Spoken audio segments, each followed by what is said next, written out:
Hi friends, তোমরা সবাই কেমন আছো? আশা করছি তোমরা সবাই ভালো আছো, আর আমিও খুব ভালো আছি। আমার পরিবারের সবাই খুব ভালো আছে।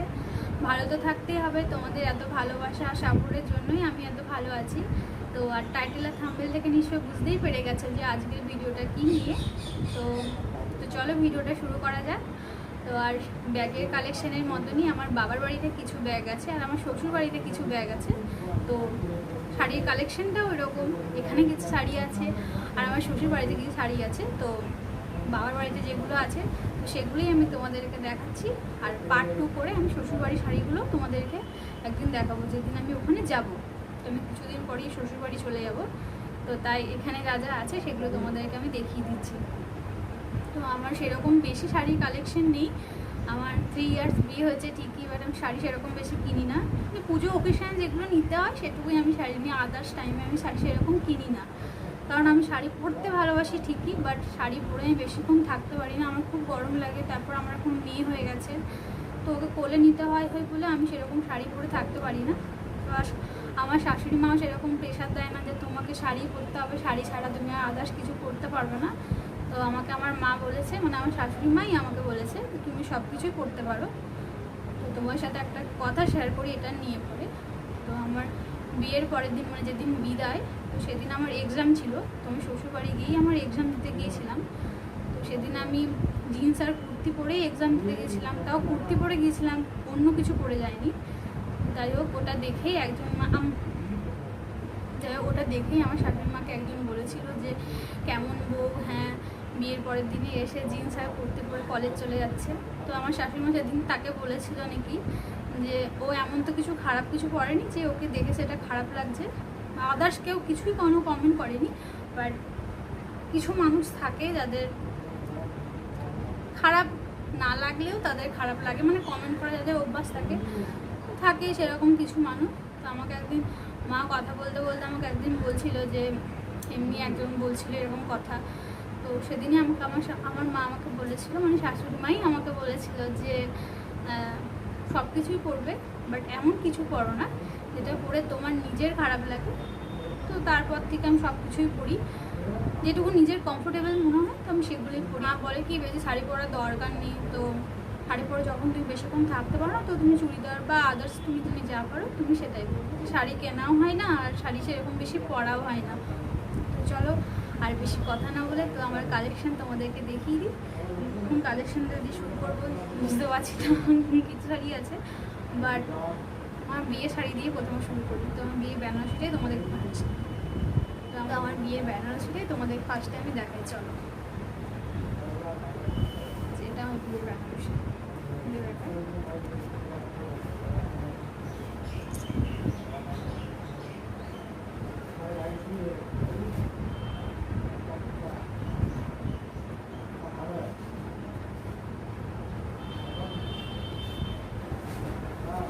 শাড়িটা এমনি কিছু শাড়িটার হাফ আছে, আর এটা হলো শাড়িটার আঁচল। শাড়িটা দেখতে খুব সুন্দর। আমার প্রথম দিকে খুব শখ ছিল, বাট প্রত্যেকটা মেয়েরই শখ থাকে যে এমনিভাবে বিয়েতে সাজবে, এমনি গয়না নেবে। তো আমারও সেরকম কিছু স্বপ্ন ছিল।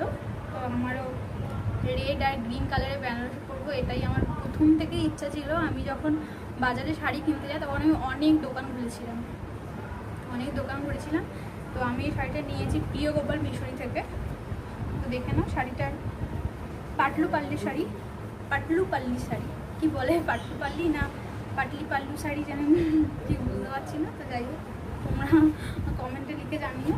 তো শাড়িটার কুচিতে এইরকম ডিজাইন আছে আর গাটা এরকম আছে, আর আঁচলটা শাড়ির এরকম। শাড়িটা দেখতে খুব সুন্দর। তো শাড়িটা পরে আমাকে বিয়েতে কেমন লাগছে না, আমি ছবি দিয়ে দেবো। এরকম শাড়িটা আঁচলটা এরকম। আমার খুব পছন্দের শাড়ি এটা। আমি খুঁজেছিলাম যে রেড কালারের শাড়ি হবে আর গায়ে এরকম ছোট ছোট বুটি থাকবে, তো আমি সেরকমই শাড়ি পেয়েছি। অনেক খুঁজে শাড়িটা কিনেছি। তো আমার বাবা দোকানে গিয়ে বলতো যে আমার মেয়ে যেরকম শাড়ি পছন্দ, তো তোমরা সেরকমই শাড়ি দেখাতো। সেই জন্য আমাকে অনেক দোকান ঘুরতে হয়েছিলো। তো আমি বিয়ের শপিং করেছিলাম কলকাতাতে।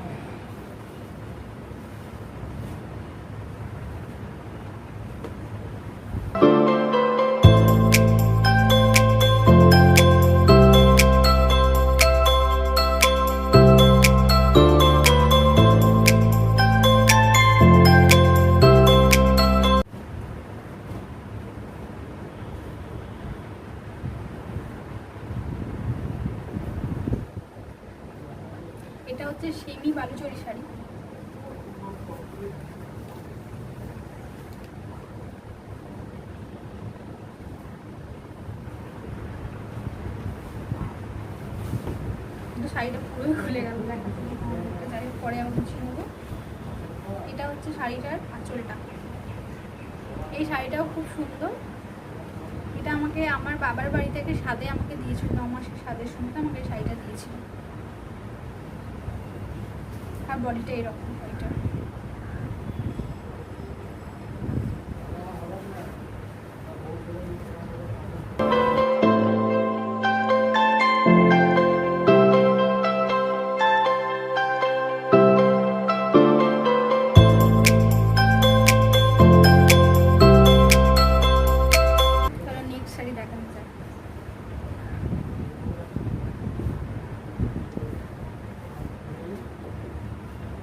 নেক্সট হচ্ছে এই শাড়িটা।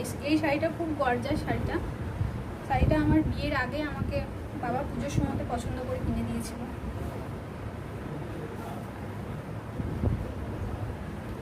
শাড়িটা কুচিতে পরে, এই ডিজাইনটা কুচিতে আছে, আর এটা হচ্ছে আঁচলে আছে। শাড়িটা খুব গর্জাস, যেটা খুলেই যাচ্ছে বুঝতেই পারছো। আর খুব ভারী শাড়িটা, এটাও খুব একটা বেশি পরা হয় না, খুব ভারী বলে।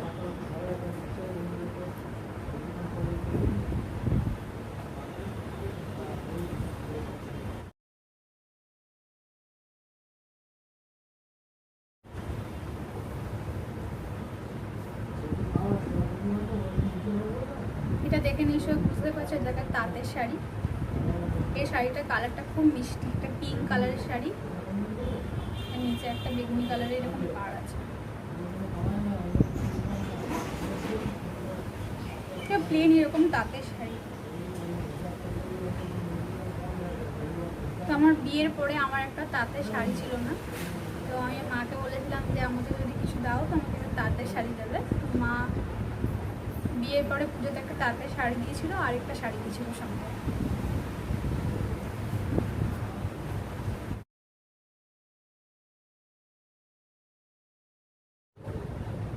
এই শাড়িটা আমাকে আমার শাশুড়ি মা দিয়েছিল। তো মায়ের কাছে শাড়িটা ছিল, মা শাড়িটা কখনো পরেনি। তো মা বলে আমার বয়স হয়ে গেছে, তো আমি এই শাড়ি পরবো না। মানে আমি বুঝতে পারি না, তাদের বয়স হয়নি, তারা কেমন যে বলে আমার বয়স হয়ে গেছে, এইসব পরা যাবে না, হালকা লাইট কালারের শাড়ি পরতে হবে, ডিপ কালারের শাড়ি পরলে লোকে কি বলবে। বাট লোকের বলাদের কিছু আসা যায় বলে, যাদের বলার তারা বলবে, তোমার যেটা ভালো লাগে সেটাই করতে হবে, তাই না? তো সেই জন্য মা আমাকে দিয়ে।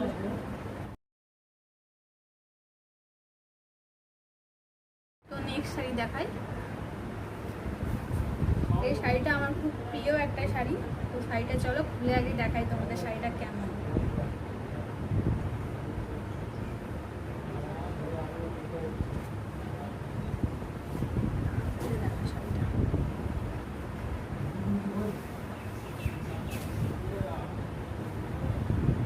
শাড়িগুলো খুলে যাচ্ছে, এগুলো আবার আমাকে পাঠাতে হবে। যাই হোক তোমাদেরকে দেখা যাবে। এটা হলো শাড়িটার আঁচলটা, আর এটা হচ্ছে মানে আঁচলের আগে এটা পরে এই ব্ল্যাকটা, আর গোটা বডিটা হচ্ছে এই ঘিয়ে কালারের। এই শাড়িটা হচ্ছে পিওর সিল্ক শাড়ি। এই শাড়িটা খুব স্পেশাল আমার কাছে, কারণ এটা আমার বর আমাকে বিয়ের আগে কিনে দিয়েছিল বলতে গিফট করেছিল। তো আমাদের বিয়ে ঠিক হয়নি, বিয়ের আগে ওর সঙ্গে আমি ঘুরতে গেছিলাম, জাস্ট আমি বাজারে এরকম ঘুরতে গেছিলাম কিছু কেনার জন্য বলতে কি কিছু কসমেটিক কিনতে গেছিলাম, আর আমি একটা লাল পা সাদা শাড়ি কিনতে গেছিলাম নিজের জন্য। তো আমার খুব শখ ছিল যে আমি অষ্টমীর দিনকে লাল পা সাদা শাড়ি পরবো, আর একটা খোপা করবো, খোপার মধ্যে জুঁই ফুল লাগাবো, আর কিছু হালকা জুয়েলারি পরবো। তো আমার খুব ইচ্ছে ছিল, তো সেজন্য আমি বাজারে গিয়েছিলাম ওর সাথে। তো আমি দোকানে গিয়ে বলেছিলাম যে আমার একটা সিল্কের লাল পা সাদা শাড়ি দেবো। তো আমাকে দোকানে গিয়ে বলেছিল রেঞ্জের কোনো প্রবলেম নেই। তো তখন ও বলেছিল কি যে না আমার কোনো রেঞ্জের প্রবলেম নেই, আমার কাছে যতটা রেঞ্জের শাড়ি আছে তো আমাকে তুমি দেখাতে পারো। তো দোকানে যে ছিল সে আমাকে এই শাড়িটাই দেখিয়েছিল প্রথম থেকে, আর এই শাড়িটা ওর খুব পছন্দ হয়ে গেছিলো। তো যাই হোক, তো পিওর সিল্কের শাড়ি খুব এক্সপেন্সিভ হয়, তোমরা সেটা জানো নিশ্চয়, যারা শাড়ি সম্বন্ধে একটুখানি বোঝো তারা জানো নিশ্চয় যে পিওর সিল্ক শাড়ি একটু এক্সপেন্সিভ হয়। তো শাড়ির দামটা শুনে আমি বলেছিলাম শাড়িটা নেব না, কারণ এতটা দামি শাড়ি আর আমি যদি এটা কিনে যদি বাড়িতে নিয়ে আসি, মা যদি আমাকে জিজ্ঞাসা করে যে শাড়িটা কত টাকা দাম নিয়েছে, তো আমি বললাম আমার একটুখানি বলতে, তো আমি বললাম শাড়িটা আমি নেবো না। তো আমি সেই জন্য দোকান থেকে বেরিয়েও দিয়েছিলাম, শাড়িটা আমি নেবো না, এত দামি আমি শাড়ি নেবো না। তো শাড়িটা দেখে সবাই নাম করে যে শাড়িটা খুব সুন্দর। আর শুধু এক্সপেন্সিভের জন্য না, শাড়িটা আমাকে আমার বর প্রথম গিফট করেছিল, তো আমার সেই জন্য আমার কাছে শাড়িটা খুব প্রিয় আর খুব স্পেশাল একটা শাড়ি। আমার কাছে শাড়িটার মূল্য অনেক বেশি, ওই জন্য আমি শাড়িটা বেশি পরি না, যদি ছিঁড়ে যায় তো সেই জন্য শাড়িটা খুব একটা বেশি পরি না। আমার শাড়িটা নেবার পর থেকে হয়তো বলেছিলাম, তার বেশি আর পরা হয় না। শাড়িটা ছিঁড়ে যাওয়ার ভয় বা কিছু যদি হয়ে যায় তো সেই জন্য আমি পরি না।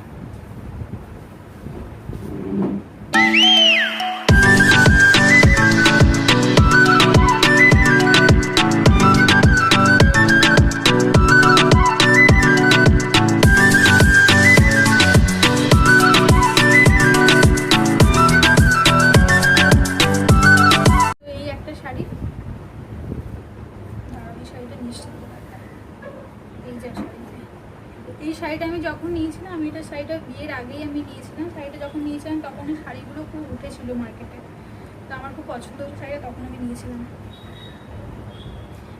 এই শাড়িগুলো যে বল না লেহেঙ্গা শাড়ি, তো লেহেঙ্গা শাড়ি টাইপের শাড়িটা। এই দেখো কুচিতে এরকম ডিজাইন আছে, পুরো কুচিতেই করবে এই ডিজাইনটা। আর শাড়িটা আঁচলটা করবে এরকম, শাড়িটা খুললাম না, শাড়িটা আঁচলটা করবে এরকম। এটাও খুব সুন্দর শাড়িটা, যদি আমার কাছে ফটো থেকে থাকে তো ওখানে আমি দিয়ে দেবো ফটো। চলো নেক্সট শাড়ি দেখো।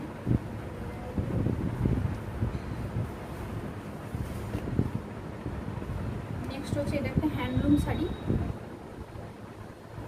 এই শাড়িটার কালারটা খুব সুন্দর, ময়ূরকণ্ঠী কালার বলে না সেরকম শাড়িটার কালারটা।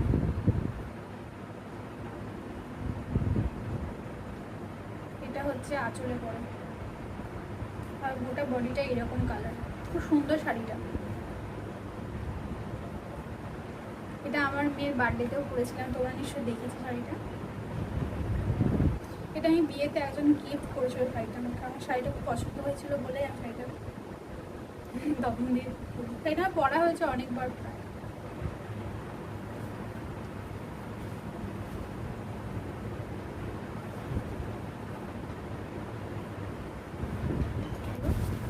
এটা একটা শাড়ি,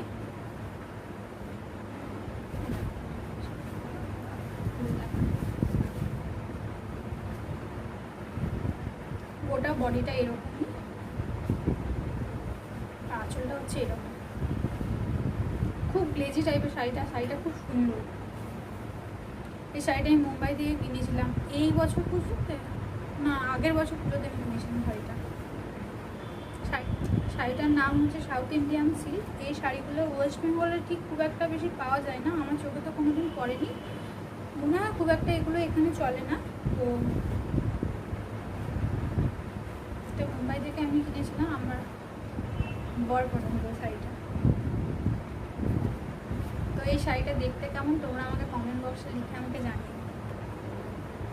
এটা সাউথ ইন্ডিয়ানরাই বেশি পরে এই শাড়িগুলো। তো প্রথমে আমার শাড়িটা খুব একটা বেশি পছন্দ হয় না, যে এরকম গ্লেজি শাড়ি আমি কিনবো না, বলেছে শাড়িটা পরলে তোমার খুব সুন্দর লাগবে, তো আমি তারপরে শাড়িটা নিয়েছিলাম। তো যাই হোক, এটা পুজোর সময় পরেছিলাম, এখানে ফটো অ্যাটাচ করে দেবো। আর সত্যি শাড়িটা পরে ভালো লাগছিলো, বাট ভালো লাগছিলো তোমরাই দেখে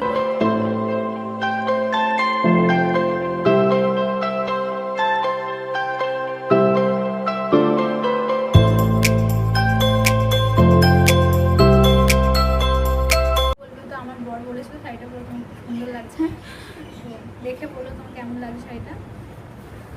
তোমরা কম বেশ, আমার কাছে আর কোনো শাড়ির কালেকশন এখানে নেই, যা আছে আমার শ্বশুরবাড়িতে আছে। তো যদি কখনো টাইম হয় তো আমি পার্ট করে ওটা বানিয়ে দেবো।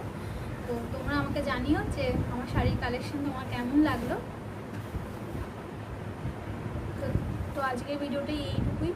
যদি ভিডিওটা ভালো লেগে থাকে তাহলে একটা লাইক করো, কমেন্ট করো, আর প্লিজ চ্যানেলটা সাবস্ক্রাইব করে দিও যারা নতুন আছো। এখনও অনেকে সাবস্ক্রাইব করোনি, বাট প্লিজ সাবস্ক্রাইব করে দিও, চ্যানেলটাকে সাপোর্ট করো যেন আরও এগিয়ে যেতে পারি। Tata, bye bye.